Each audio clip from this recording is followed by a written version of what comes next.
What would you notice if you started romanticizing your life?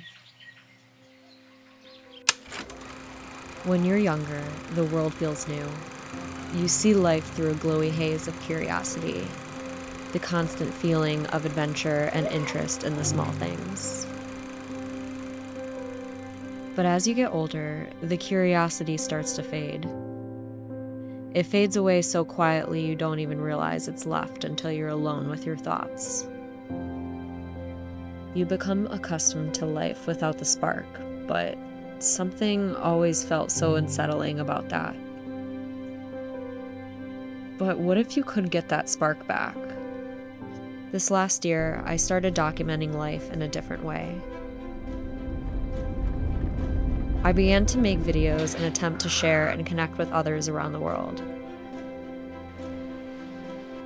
But what I didn't realize was how it went from just filming to actually seeing.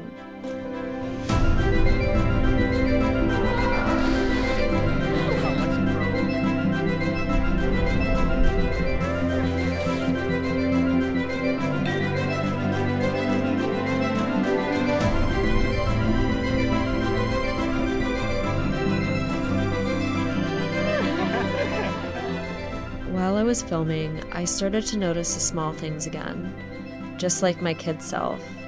I saw my life in snippets. I felt my love grow, but not just for travel, for human connection and for the earth. This last year, I spent my time filming and sharing my life online. I learned so much from the process, and I'm so thankful for all the moments spent this year. I can't wait to see what next year has in store, and as always, thank you so much for being here.